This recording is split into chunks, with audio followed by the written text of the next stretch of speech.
I'm the director of the Workplace Justice Lab, which was established to address economic inequality through supporting, strengthening, and fostering innovation in government and worker organizations.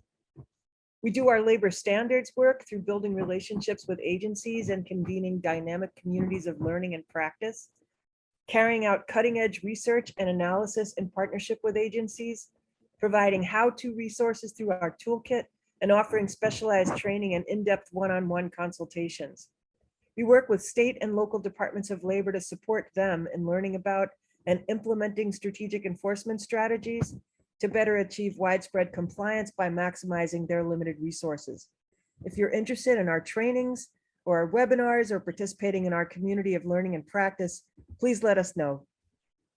We've also recently established the Governance and Enforcement Lab as a regular space for organizers, policy, and legal advocates to come together and drill down on strategies for strengthening labor law enforcement and establishing meaningful partnerships with agencies. If you're interested in participating in GEL, please let us know. And now to you, Jen. Hi, everybody. My name is Jen Round. I am the director of the Strengthening Labor Standards Enforcement Program at the Workplace Justice Lab. It's so good to see everybody here today. We're so excited that there is so much interest in this topic. So I'm going to say something that you all probably already know, right? That enforcement agencies will likely never have enough resources to investigate every employer in their jurisdiction, right? So in order to achieve widespread compliance, agencies need to affect the behavior of employers beyond those that are subject to their investigations. An important means for doing this is for agencies to implement a strategic communications plan that's aimed at ensuring that employers know their legal obligations and that workers understand their rights. Components of a strong strategic communications plan include outreach events, compliance assistance guidance, know your rights resources, partnerships with worker and business organizations, and publicizing the results of investigations. Though each of these components is really important, and if you've been to any of our trainings, you know we talk about each of them. Today, we are going to focus specifically on publicizing resolved cases with the goal of achieving increased compliance with labor standards laws. Today, we will hear from two fabulous speakers, Matthew Johnson and Ahmer Qadeer, about their research on government efforts to publicize violators. And Janice is going to introduce them. So Matthew Johnson is an assistant professor of public policy and economics at the Sanford School of Public Policy at Duke University. He's a labor economist interested in understanding when and how public policy should intervene in the labor market, and in particular, the role labor enforcement agencies play in improving working conditions in the US. He received his PhD in economics from Boston University and his BA in economics and history from the University of California, Berkeley. Matt will be discussing his groundbreaking study, Regulation by Shaming, Deterrence Effects of Publicizing Violations of Workplace Safety and Health Laws. Then we'll hear from Ahmer Qadeer, the Director of Strategic Initiatives at the Service Employees International Union. Ahmer is also a doctoral candidate at the Blaustein School of Planning and Public Policy at Rutgers University. And his doctoral research is focused on regulatory shaming, using a case study of New York City's landlord watch list. Ahmer will be discussing some of this research and lessons learned for achieving higher rates of compliance through publicity. I'll turn it over now to Matt, but if at any time you have questions from our presenters, please put it in the chat. We want this time to be as interactive as possible, so don't be shy about placing your questions in the chat.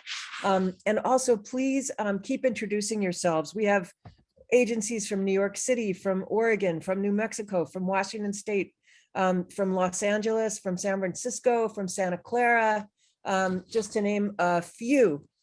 We have the Workplace Directorate from the Federal Government of Canada, Good Jobs First, it goes on and on and on. So Illinois Jobs to Move America, New York State Department of Labor. So we're so excited to have you all join us. California, Minnesota.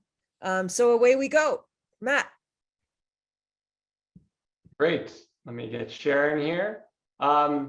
Cool. Well, it is really wonderful to be here. I want to thank Janice and the rest of the Workplace Justice Lab for the invitation to be here. You know, it's funny, as academics, we often get excited if 20 other academics read our research.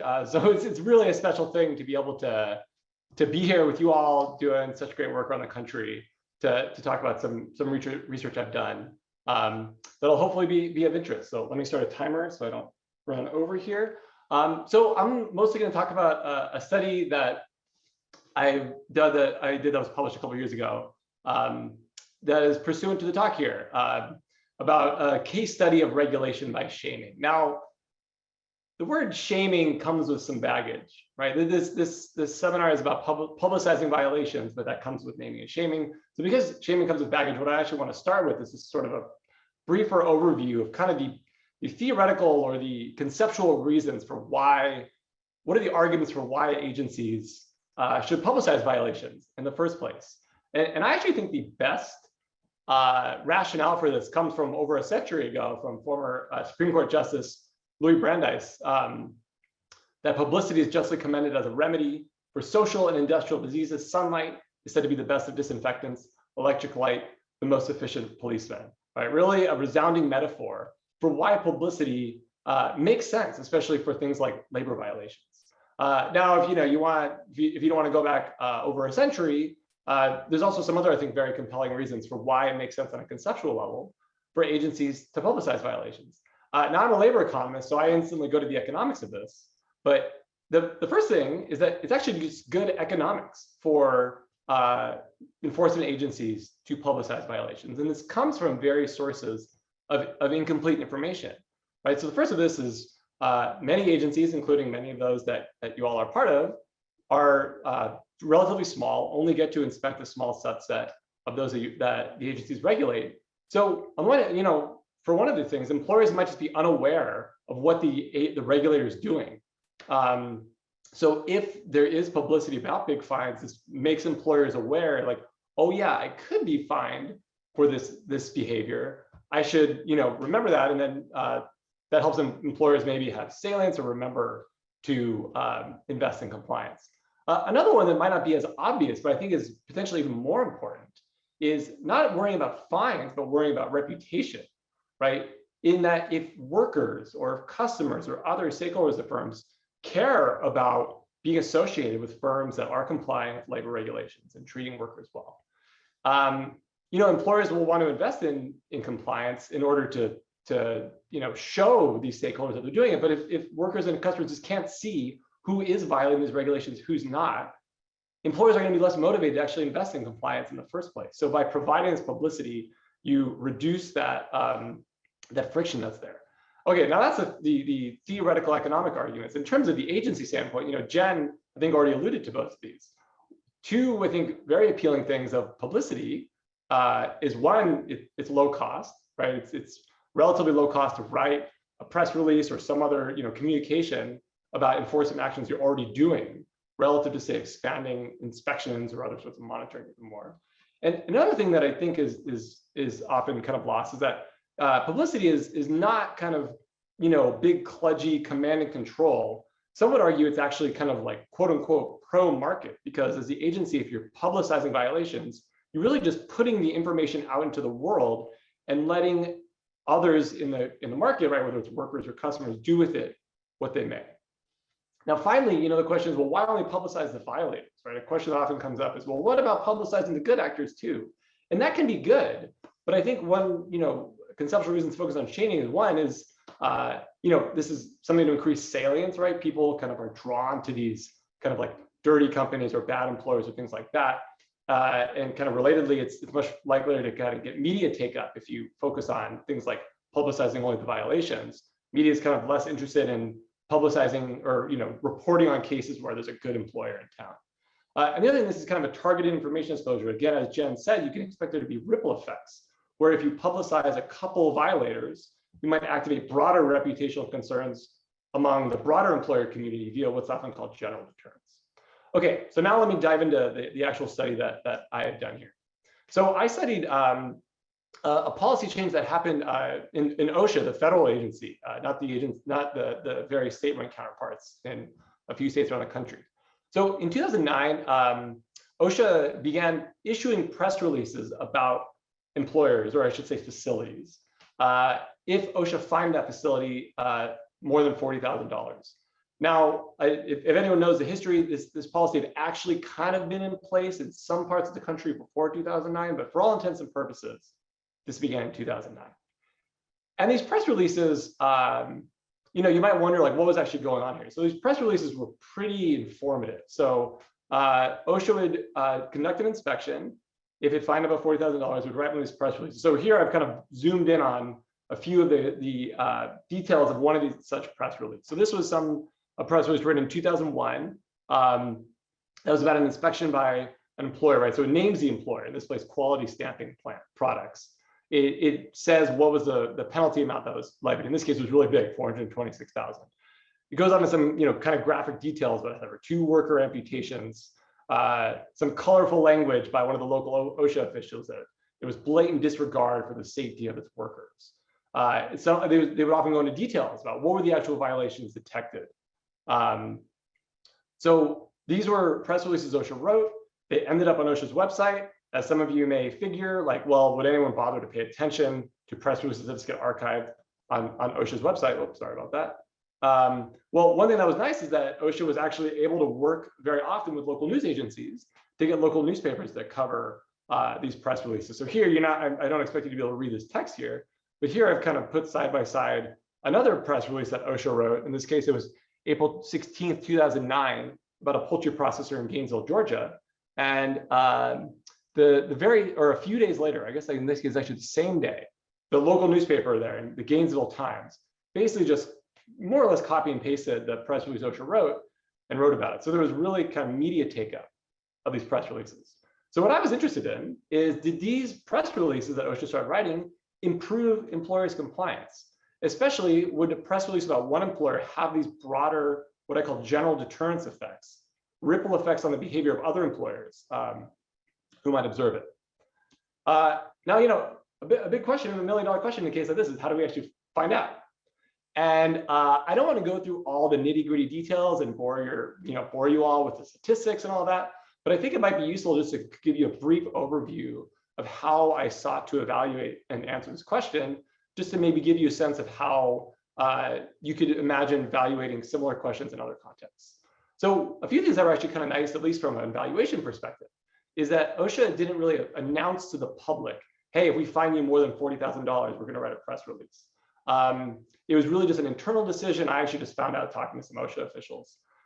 Now, you can imagine if they had publicly announced that, there could be some different things. So because it wasn't announced publicly, the release of one of these press releases was really informative to other employers. If I see that another facility in my neighborhood or my area was suddenly written up in the local news about an OSHA violation, that tells me that, wow, there's suddenly a big reputational cost to violating OSHA regulations.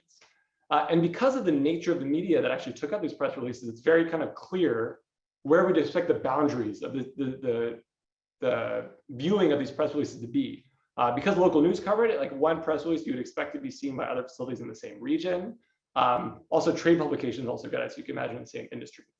Another thing that's nice, I'm gonna actually go a little faster here, is that OSHA already collected data on inspections. So OSHA didn't have to go out and collect new data to actually try to evaluate the effects here.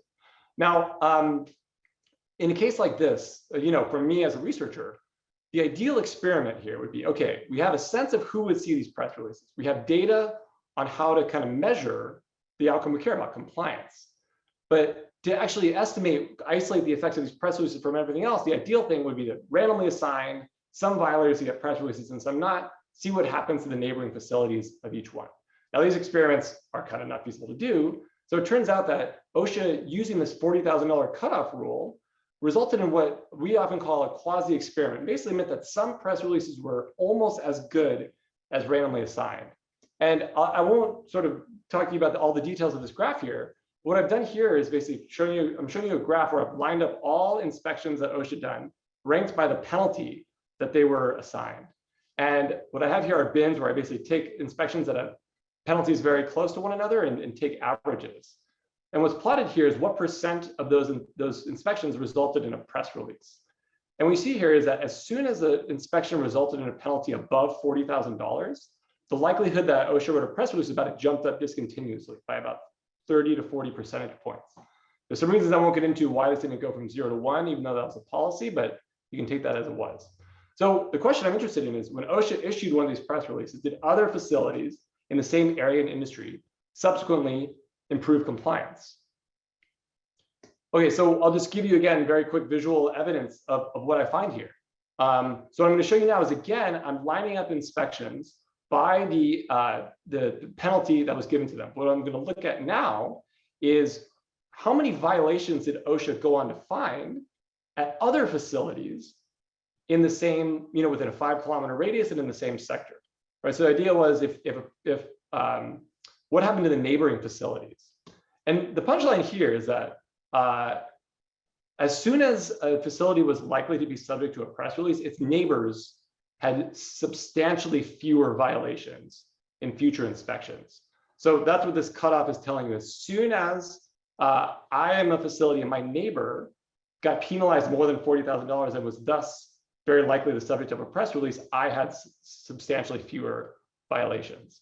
Now, in terms of how we quantify this, this is like a relatively small circle. Like I'm using like a 5-kilometer radius, really looking at the close neighbors. But it turns out that these effects, what I call these general deterrence effects, were very far reaching. So what this shows you is that what was the effect of a press release on the number of violations at peer facilities within a 5-kilometer radius, within 10 to 25, up to a 50-kilometer radius. I find that a press release led to fewer violations at facilities up to 50 kilometers away. So these spillover effects, these general deterrence effects, were really far reaching. And this is a pretty large effect. So I won't go into the details, but if we kind of take prior studies of how much inspections improve compliance, these results suggest that one press release led peer facilities within a 50-kilometer radius to improve their compliance by about 75% as much as if OSHA inspected each one of those facilities themselves, right? So these press releases had really far-reaching consequences. It suggests that one press release, put another way, deters as many violations as over 200 inspections. Now I'm already over time here, so let me just say a few last things that we can get into more in Q&A if we want. I also find a few other interesting things. OSHA press releases led to fewer worker injuries, suggesting that it actually improved real working conditions, not just compliance.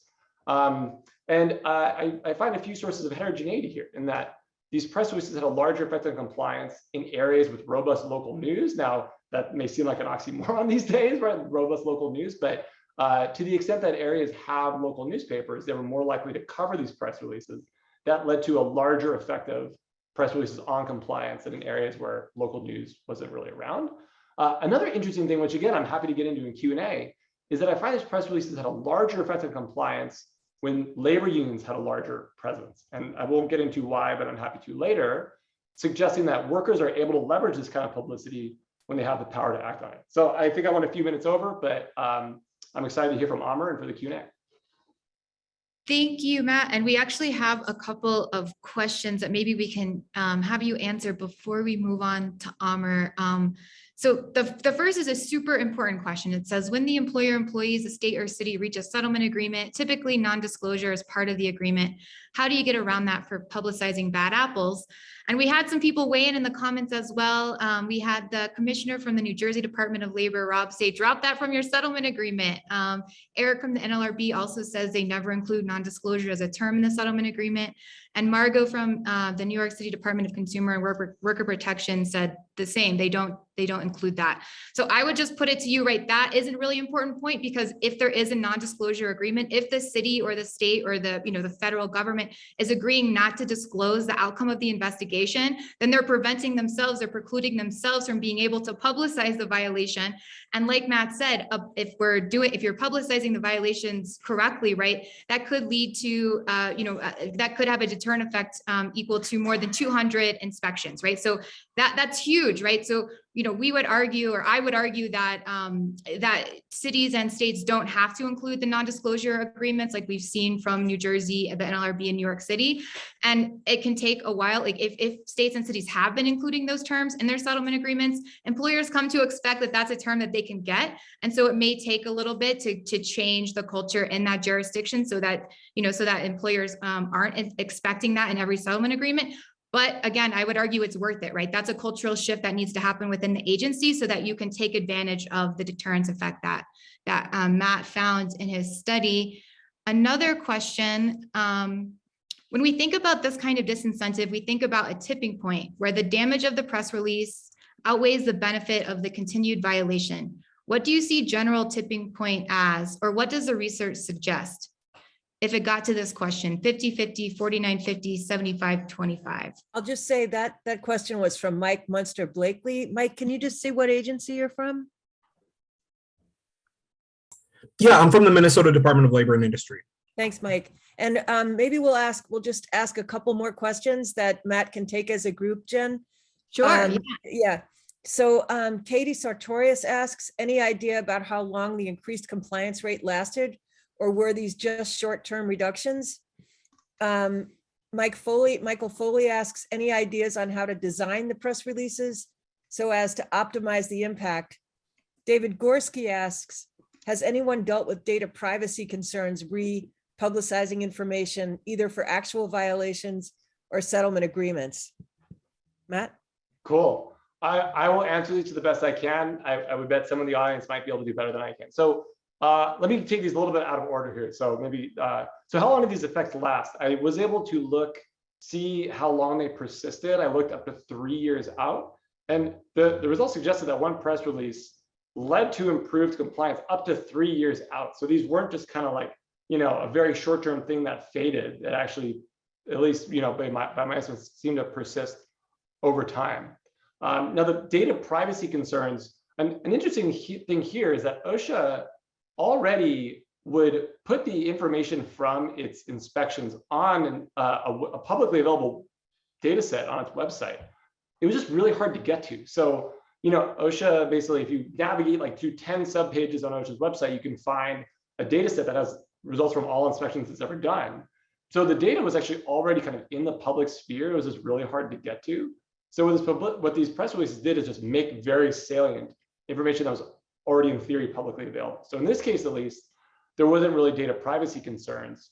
Might not be the case in others where the situation is different. Now, how to design the press releases, I think that's such an important question. Unfortunately, I can't say too much, right? I was able to look at one specific case where one specific policy was in place where certain kind of press releases and evaluate that. Doesn't really allow me to say, well, what if the press releases have been designed X or Y, and go with that. The few things that seem like they stand out in this policy that may or may not be relevant. So one is there was kind of this little sweet spot where I said that there was this $40,000 cutoff, and that to some of you may seem like a lot, to some of you may seem like peanuts, but that was actually the 99th percentile of OSHA's penalties, meaning that this is really trying to publicize the top 1% of violators. So, because OSHA conducts 80,000 inspections a year, that's more than a handful of companies, but it's not so many that they're just flooding the airwaves. So I think that a nice thing was if they had tried to say, oh, we'll write a press release for anything above $1,000, they'd be writing so many of these and they wouldn't be getting media take up as a result. So there was some kind of sweet spot, which is probably gonna be different for every context of, you want to make the threshold high enough that you're really publicizing kind of those who are in the extreme, but low enough that you're actually documenting enough cases. In terms of other ways to design, one thing I did hear from OSHA is they really tried to write them in a way that local news could literally just copy and paste the press release into a news article, right? So writing them in a way that would facilitate take up by other agencies.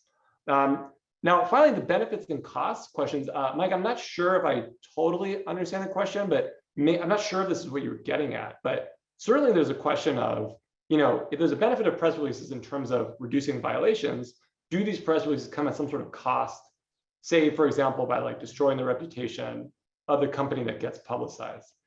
And I think that's a valid concern. I'm not actually, again, I'm not sure if that's what your question was, but my study didn't really look at that. It would be worth evaluating that. I mean, again, I guess the thing I'll say is that this is really just putting information out into the world that is, you're not misleading the public about something that happened. You're just telling the public, hey, we did this. So even if that company took a hit, say for sales or something like that, of course you want to weigh that, but it's not clear that that is a quote unquote bad thing if, again, you're just sort of making everyone more aware of things that were happening. Again, I'm not sure if I had the question, but I'll leave it at that. One more question, Matt, before we turn to Ahmer, and this is from Robert Asaro Angelo, again, the New Jersey DOL commissioner. He asked, the study results were based on found violations after the press release. Did it control for whether or not there were a constant number of inspections that are necessary to find violations in that area? So, I wasn't able to get too much into the weeds of what I do here, but I actually just used OSHA's inspection level data. So I was just doing at the inspection level. Did inspections of other employers in the area following a press release lead to fewer violations? So maybe like I wasn't like aggregating like the number of violations, which could mix up like changes in the number of inspections versus violations per inspection. But so I was able to do that, and then there are some subtleties, right, where some inspections are kind of only partially completed, some are not. So there are ways to account for that, but at a given inspection, there were fewer violations found than in areas where these press releases weren't issued. Again, I'm not sure if I got the question exactly right, but hopefully that helps.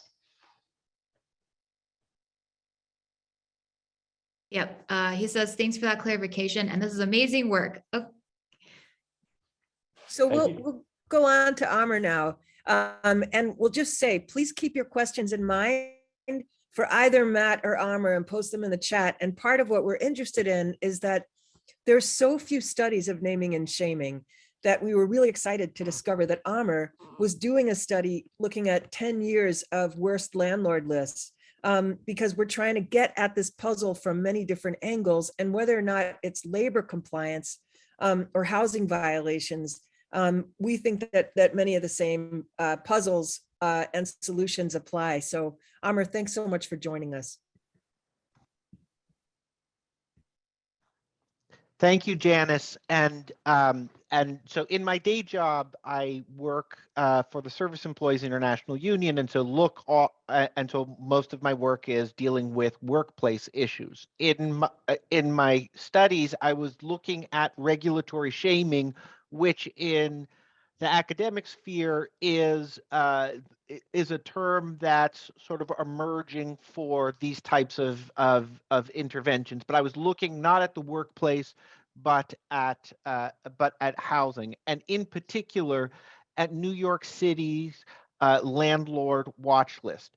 And so New York City's landlord watch list has been in effect since about 2009. It's administered by the New York City Public Advocate's Office. In New York City, the Public Advocate is the second highest ranking citywide official after the mayor, but it's kind of a gadfly position in that it has a small budget, it has few staff, it doesn't have a lot of regulatory power or force. Next slide, please.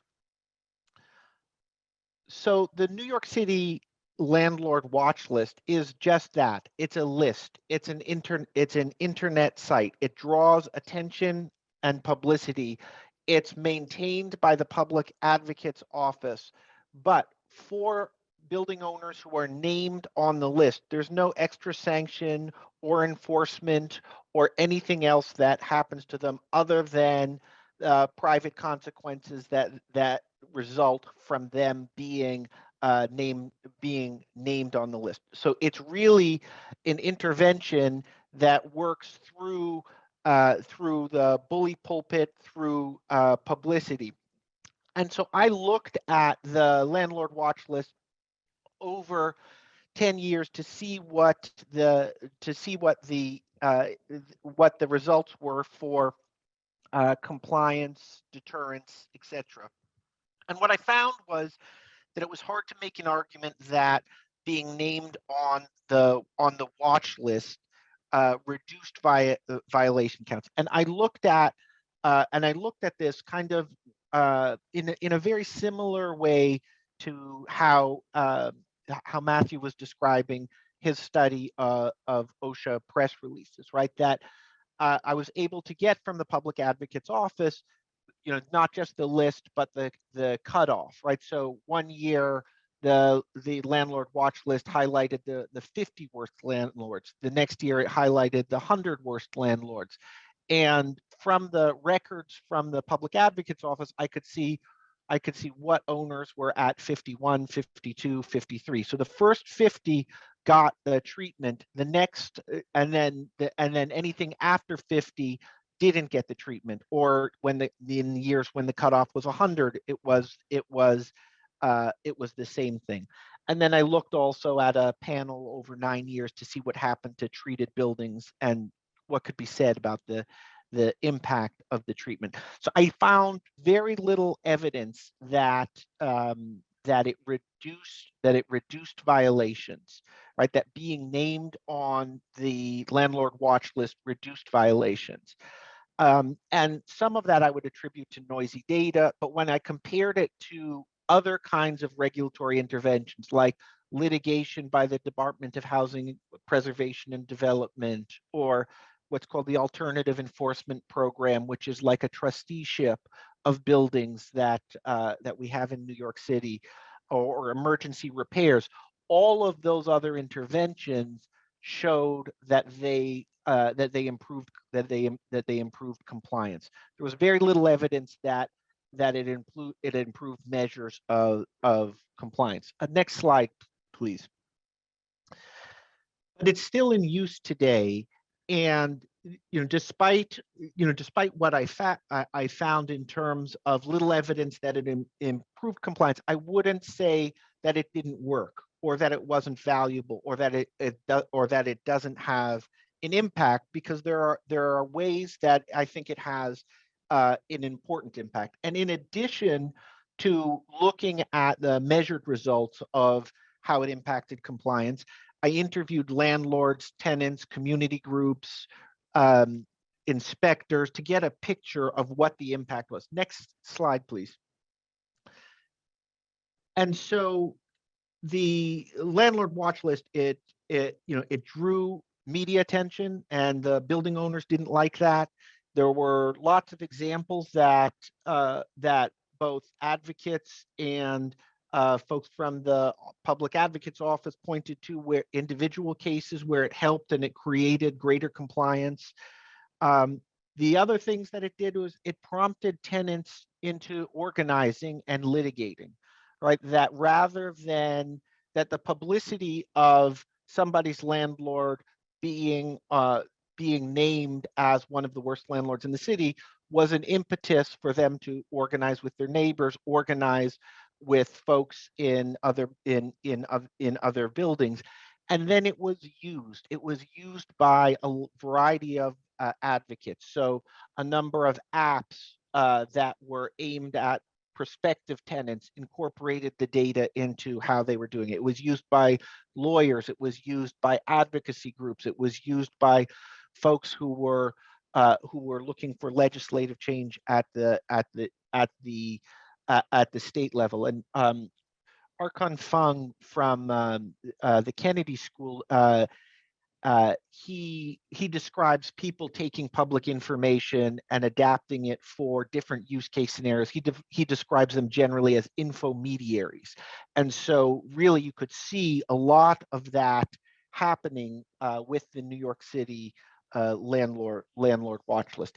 And on this slide, right, the headline is about an instance where somebody who was named on the watch list sued the public advocate and tried to get both their name taken off of the worst landlord watch list. It was for a while called the worst landlord watch list, and then I think it got softened to just the landlord watch list. And so they were trying to get their name off of it, and they were trying to basically shut it down as a whole. And the landlord in their litigation, basically it reads like a textbook example of how publicity and regulation might work. In that the landlord described how being named on the watch list meant that they lost business. They lost prospective tenants, both businesses and and residential tenants, that it prompted tenants and community groups to organize, right? In the academic literature, they call that pressure proxies, right? That it activated pressure proxies, that it embarrassed him in front of his communities.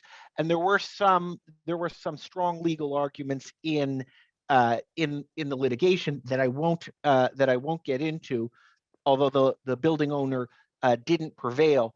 But the building owner was suing for $15 million worth of damages and was going through this litany of consequences from being named. And I think he was named in the 70s or 80s in a 100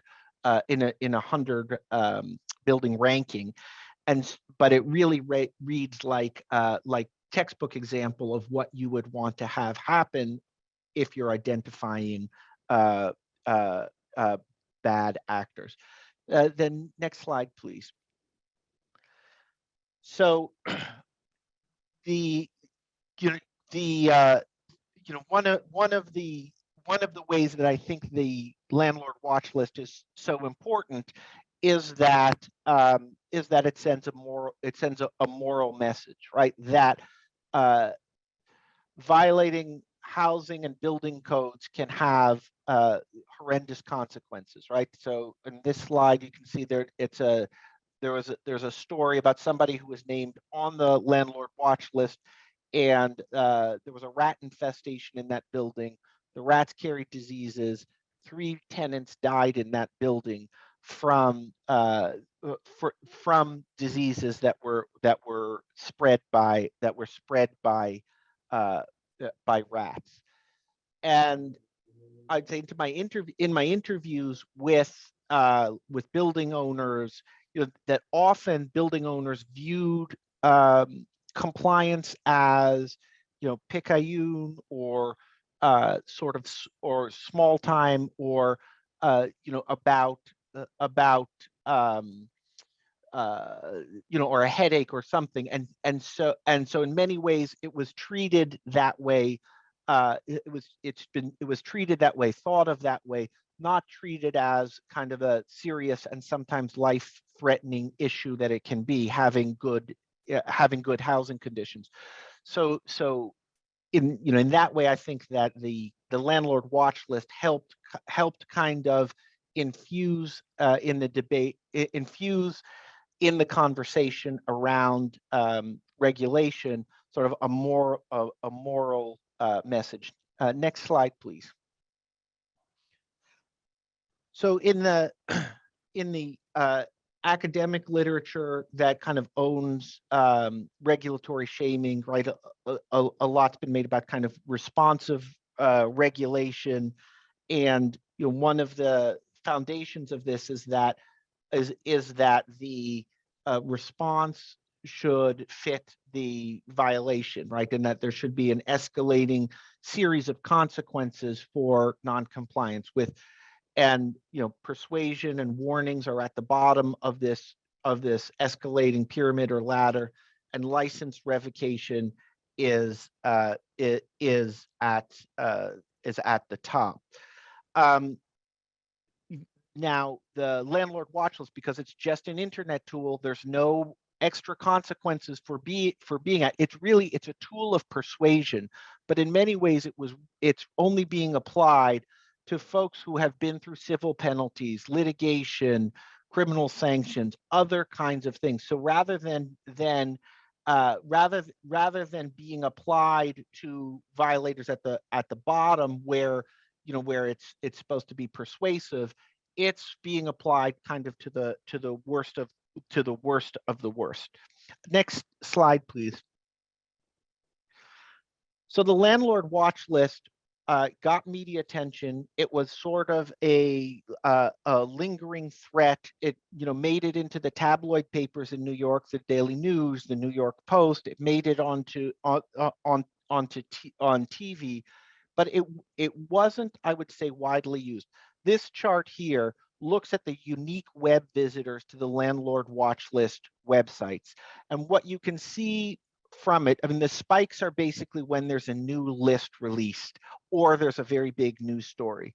but never, or almost never, does it get over 120 unique visitors in a month, right? So roughly, it almost never gets more than 4 unique visitors a day, right, at the landlord watch list. So when you think of the universe of people looking for apartments, the universe of landlords in New York City, right, 4 people a day using that list doesn't seem like it's that widely.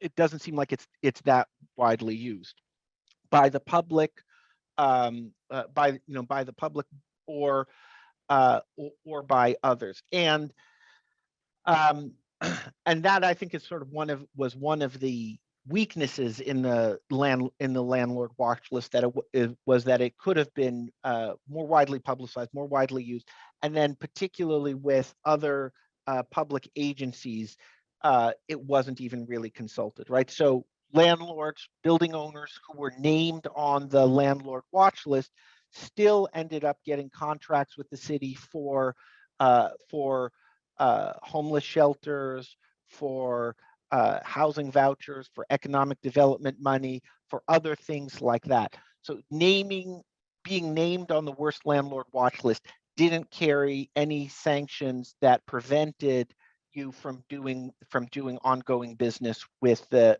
city, or being a landlord. So I think I'm over time here, but let me just go to the next slides to wrap up. Next slide, please. So it was hard to argue. So for my study, it was hard to argue that measured violations were reduced by the landlord watch list, but it did succeed in drawing media attention, prompting tenants to organize and to litigate. It was used by infomediaries, right? So apps, websites, journalists, etc., even if the website itself didn't have a lot of high traffic. And then there are lots of individual cases where it worked. Importantly, it sent a moral message. Now, unfortunately, that moral message was sort of blunted or contradicted because other city agencies continued to do business with the building owners or the landlords that were identified on the list. Next slide, please.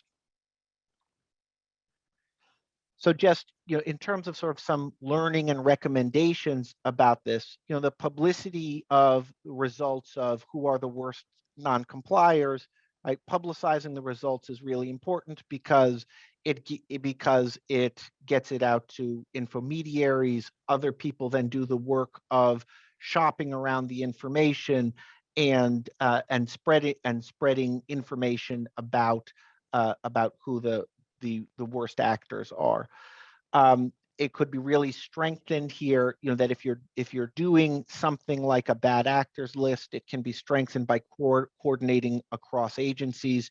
You can see that in New York City, there's a real mixed message that building owners are getting, because they're named on this list, but they're still receiving contracts from city, state, etc. I think it's important to identify what's the moral message you want to send. Are you trying to be persuasive, or are you trying to make an example of the worst actors? That distinction, I think, can be important. And then some of the academic literature talks about the benefits of countering identification of the worst actors by praising high road employers and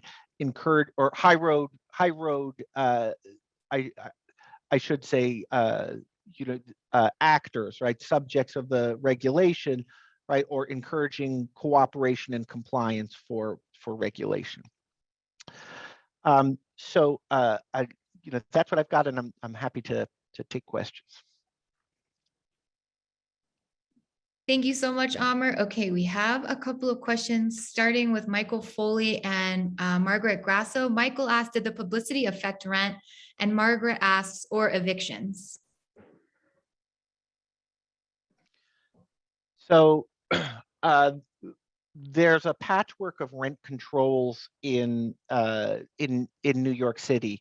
So the publicity didn't, so that seemed to be more of the constraint, rent control, rent stabilization, et cetera, rather than any of the effects of the publicity. The evictions is a great question because in the middle of the study there was a number of anti-eviction laws that were brought out, that were brought forward, and then there was a lot of activism around evictions and trying to identify owners who had high levels of evictions. So my study didn't look at evictions as an outcome, but I talked to a lot of people who used the worst landlord watch list to try to fight evictions, and including a social enterprise app called Just Fix New York, and they described a lot of instances where they felt like after being identified on, they parroted the list and created a worst evictors watch list, and that after that list, that at some of the buildings and some of the owners that were the worst evictors, that evictions slowed down or lessened. And Terry Gerstein has a comment about the pyramid that you showed on one of your slides, Ahmer. She says, interesting that criminal penalty is lower down than license suspension. Curious to hear people's thoughts on that. And Christine Blumauer from New Jersey says, to Terry's point, maybe criminal penalty does not necessarily put a hold on business operations, whereas license revocation does. Just wondering if you have any response. So the pyramid is from, it's from an academic who wrote a book 30 years ago. So, and he's Australian, so it might be a very different kind of context. But to Christine's point, I think that's right. That criminal prosecution doesn't necessarily mean that there's revocation. And actually, there was a case a couple of years ago where there was a landlord who broke eviction laws, had some of the worst, least compliant buildings in the city, etc. And so eventually there was a cross-agency work for criminal prosecution of him. He did a year in jail, paid some restitution, etc., but then came out immediately and began participating in city programs to house homeless families, etc. So even though there was criminal prosecution, he was still able to participate in all of the public programs for housing. Well, just one question to try to kind of get you and Matt to talk about your studies and potentially how they overlap or not. But, so Ahmer, you found that the landlord watch list likely did not reduce measured violations, although it did have other impacts, right? Which is important. But this finding is different, right, from what Matt found, where he found that the press releases had a significant deterrent effect. So I'm just wondering if you could both talk about whether you have any hunches or identified anything in your research that could account for why the compliance outcomes of these two separate interventions were so different. I can start, and I'm curious to hear Ahmer's perspective. Yeah, I can think of a few. The one that I think comes to mind most saliently is, with OSHA, which may be true with many of the other agencies on the call here, OSHA is like very limited in the size of the penalties it can levy. Like when I have some other friends who study EPA compliance, and when I told them that $40,000 was a big number for OSHA violations, they kind of laughed, right? Because EPA fines, that's like a penny, like minuscule for the kinds of fines that facilities face in other regulatory domains. So the average OSHA inspection, I think, has like $800 in penalties. So I think one plausible thing is that because OSHA is so constrained in the financial penalties it could levy, publicity has scope to have a big room for improvement, right? If OSHA was already levying $1 million penalties, companies would already be really motivated to invest in compliance. but because OSHA wasn't levying such big penalties, there was scope for publicity and reputational concerns to really matter here. I have a few other thoughts, but I'll stop there. I think that's probably one in my case. Yeah, I have a few different thoughts, but the thing that I want to highlight is that the math didn't work, but I think the program worked because one of the effects was, I think, what statisticians would call simultaneity, right? That it provoked people to make more complaints, to organize, to litigate, etc. So when I measured down the line what happened, mostly what happened, often what I saw was that in the first year or two after a building was named on that list, that things got worse, right? That there were more records of non-compliance. And my hunch is that was because it activated tenants, it activated community groups, right? That it had this effect of empowering people. And so that was a good effect, right? Because it's a complaint-driven system and it increased the complaints. It just didn't help necessarily the math around compliance. And I just wanted to point out, Kate Sussman says the regularity of the approach in Olympia, which was something someone brought up earlier in the comments, or the OSHA 40,000 threshold seems critical so potential violators know the risk of publicity is ongoing. Any response from Ahmer or Matt to that? I think that's a really important point. I think that the idea here is to create some deterrent effects, and the more that the subjects of regulation know that they can end up, I think the better it is for deterrence, for general deterrence, as Matt was calling it. Yeah, I'll just echo. I agree with that point. One thing that's kind of interesting here is, one thing a lot of like academics might worry about is, if all firms know, if I get fined above $40,000, I'm going to get publicized, I'm going to get shamed. Then I'm just going to bunch right below. I'm going to make sure that my penalties are $39,000 just so I just barely don't get over it. In which case, you might only be, the sort of deterrence effects might be relatively narrow, right? It's like getting these companies not have fines just above this cutoff, but it's not pushing them too far down. So, I think there's an interesting question of do you make this cutoff well known and publicized? I think there are benefits of doing that. I think the other thing that's valuable here is even if employers would like to say, oh, I'm going to make sure I'm just below this cutoff, it's really hard, right? Employers can control their inputs into compliance, but of course the actual penalty they face is, has some kind of variability. So I think the fact that employers can't kind of perfectly control whatever kind of variable is going to put them above or below this threshold is also a key part. So I agree, something that tells employers, hey, you're going to be at risk of this, but not sort of enabling employers to completely game the system also seems pretty important. Thank you. And I understand that Phil from Good Jobs First wanted to make a comment. Phil, do you want to come on? Yes, thank you. I just want people to know that another way of naming and shaming is through a free database that we produce called Violation Tracker, where we collect hundreds of thousands of cases from many different federal, state, and local agencies and put them all together and make them easily searchable. And we link the company's name to their parents. I want to urge all of you from regulatory agencies who are on the call to make sure that we have your data in the database. And feel free to contact me. My contact is on the homepage of the website at violationtracker.org.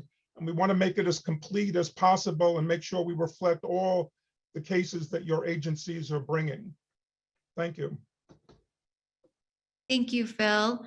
So we have about 2 minutes left. Are there any, or 1 minute now? Ahmer, Matt, any last thing you want to say before we close out? I'd just say, I think that that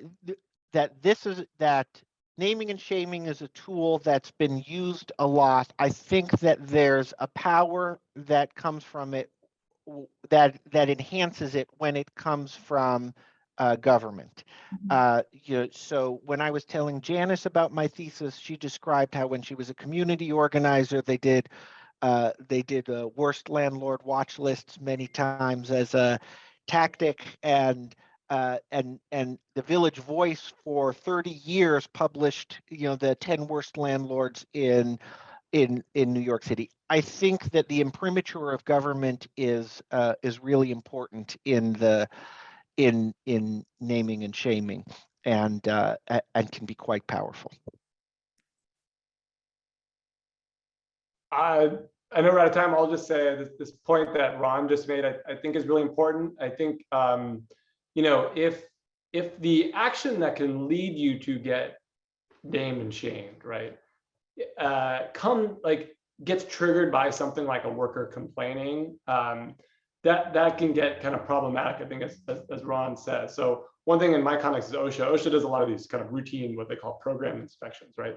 They also respond to complaints, but a lot of their inspections are kind of done, not based on triggering events by workers. And I think Ron raises a good point that if employees know they could get publicized, and one way they can do that is by workers kind of complaining to the agency, employers might be more likely to kind of suppress and retaliate against workers who are going to speak up. So I think that's an important concern to, be keeping in mind.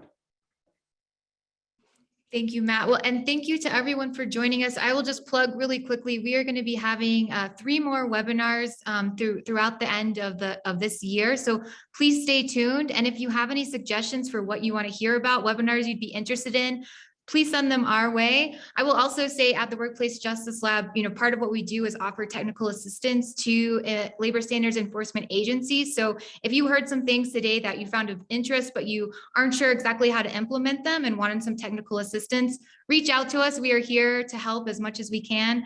Thank you so much to Matt and Ahmer for your great presentations. They were so helpful. And thank you to everybody who was able to attend today.